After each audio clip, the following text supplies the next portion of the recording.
Team 2 welcomes you to their presentation on dry goods. To review background details on the dry goods case, the current powders on the market, such as Johnson & Johnson's Baby Powder and Gold Bond, were messy to use and tended not to stay on the body for very long. Tim Joyce and Brandon Kornuck's concept, dry goods, would be a body powder delivered by aerosol spray that would be less messy to use and would stick to the skin longer. To launch their product line, Joyce and Kornuck are presented with a number of challenges. First, they would have to have access to a lab to be able to research and develop a complex chemical and physical process like aerosol delivery. Second, they would have to manufacture their product once they had a proven prototype. And third, they would have to choose a contract manufacturer out of a limited number of options.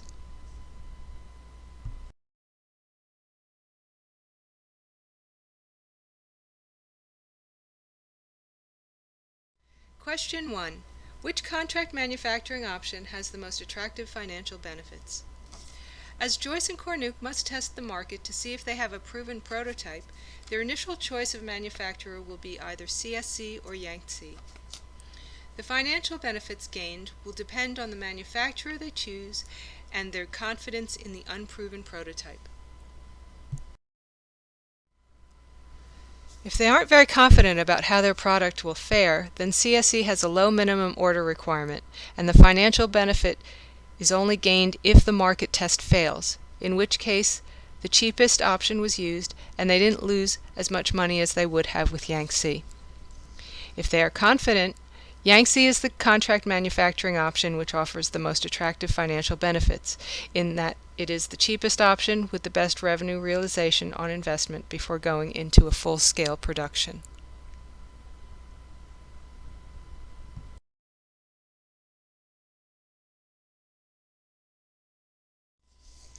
Question 2.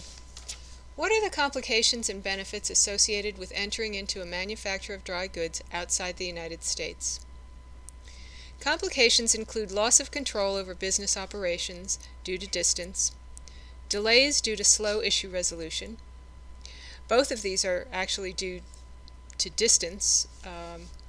Shortcomings in performance with respect to expectations.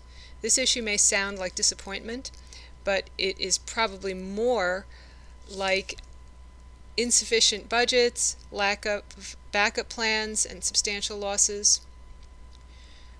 The products made will not qualify for FDA over-the-counter designations.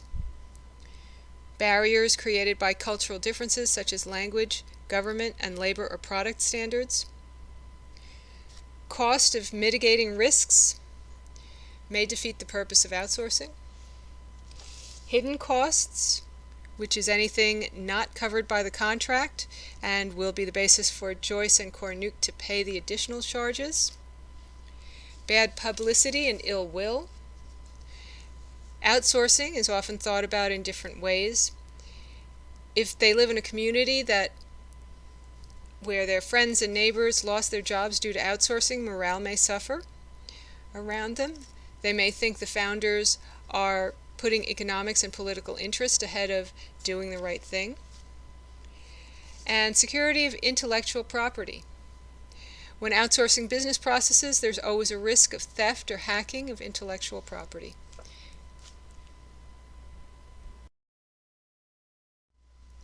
Despite the great number of complications, there are good reasons why so many companies have turned to outsourcing. Many of the complications mentioned can be remedied. For instance, loss of control over business operations due to distance. Joyce and Kornuck could develop a communications program between them and their counterparts or employees at the outsourced company. A clear knowledge of their objectives and decision-making criteria will also ensure a common understanding from the beginning. An internal sponsor within the outsourced company should be used to assist them with overall relationship objectives during the outsourcing period. In terms of cultural barriers, confrontation could be lessened if the founders bridged the gaps and familiarized themselves with the national and organizational cultures with regards to Yangtze beforehand. Another suggestion would be to learn the language. With regard to unmet expectation, hidden costs, and high costs of mitigating risks, the founders should be informed of all the reasonable risks involved with the development of their product in advance. They will be able to handle problems more easily as they arise by knowing what to expect, and their expectations won't be too high or lead to overcritical feedback. Intellectual property protection was an issue, and in developing safeguards and protocols, Joyce and Cornuke will be able to protect their intellectual property. Their product, if they manufacture it overseas, will not be FDA approved. This is an issue that could be resolved later, as they would not be able to afford R&D at this point. Especially while they're testing the market, they will not be able to afford R&D. And finally, the founders should see if they can get previous customers of Yangtze to recommend them, to build trust in them as a partner if they are considering going overseas with the manufacture of their product, dry goods.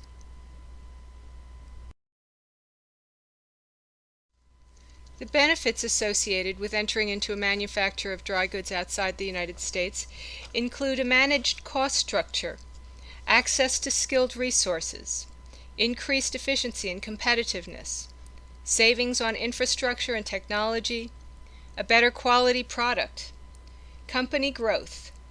This is the right move strategically, and greater capacity, leverage, and economies of scale. They will do this faster, better, and cheaper. Question 3. If Joyce and Cornuke chose to hire a contract manufacturer, whom should they hire and why? There were several options to consider and several opportunities for them to explore. Let's assume they tested the market and have a proven prototype. Now, they must choose a manufacturer that can produce thousands of units at a time for their new company. Our solution is based on the assumption that they successfully tested the market with Yangtze Kanco and made the predicted profits. With a new budget of approximately $227,000 to invest in their product, they reconduct a market test with CSC, and the profits made from both manufacturers provide them with a total of approximately $279,000 for hiring a contract manufacturer.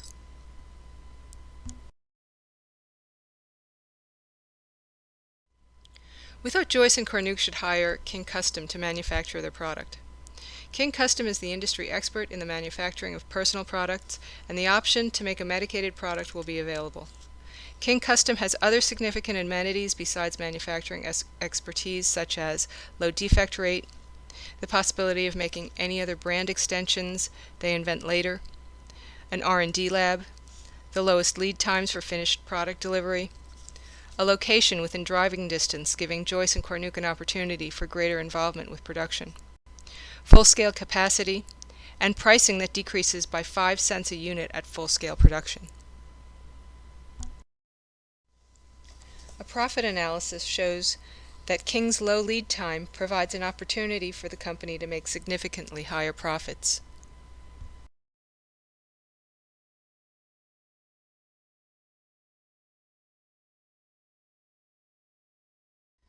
Question 4. How should they structure the deal with the contract manufacturer?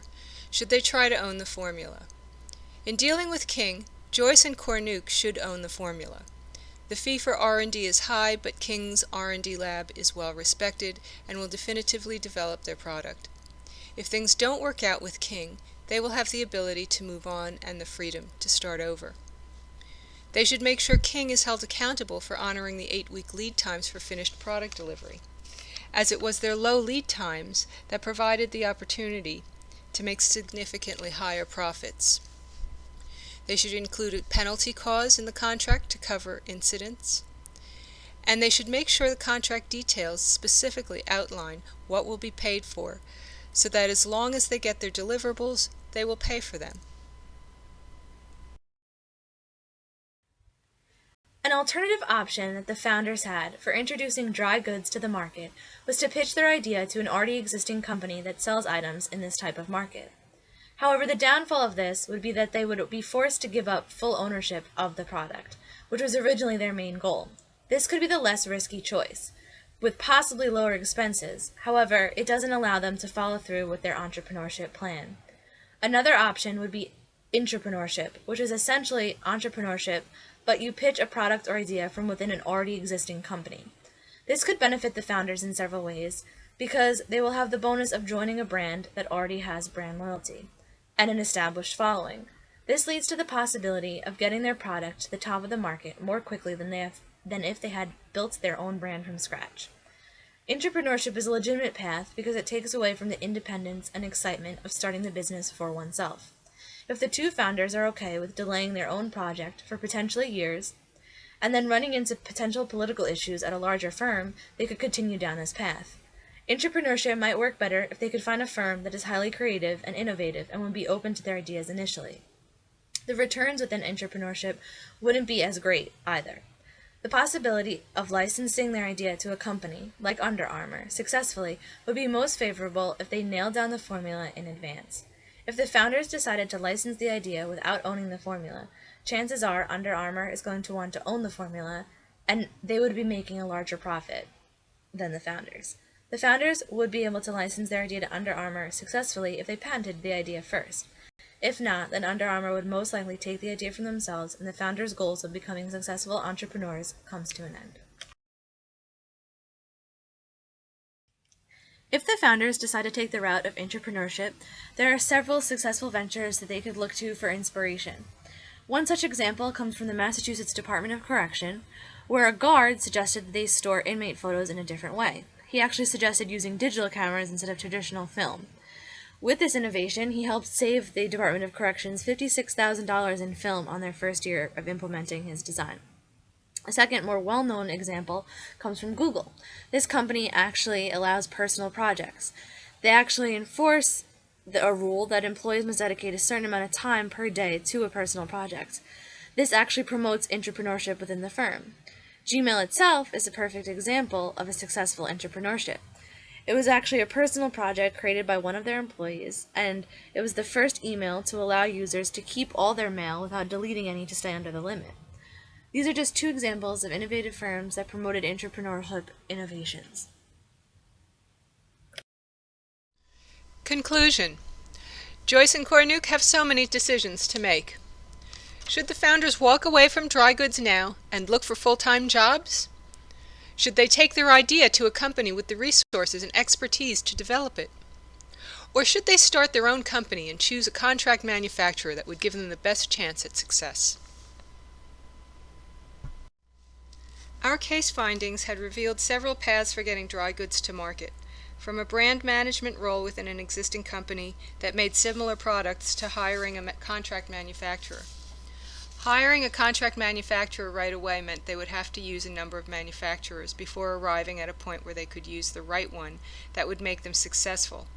The most straightforward path we found is as follows. Step 1. Test the market.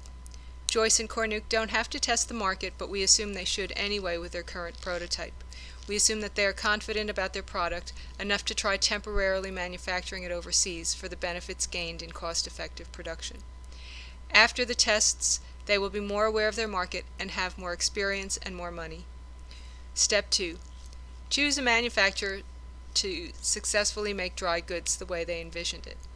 King Custom is the industry expert and should be their choice of contract manufacturer. King will be able to develop their product if necessary. Step 3. After the first or second production, refine their target markets with a product concept. After the first production at half scale, the founders will make back 5 times their initial investment.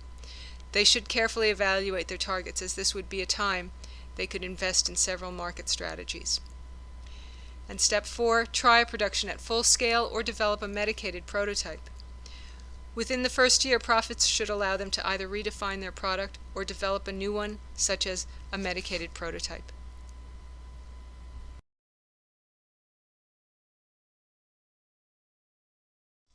Thank you, and we hope you enjoyed our presentation.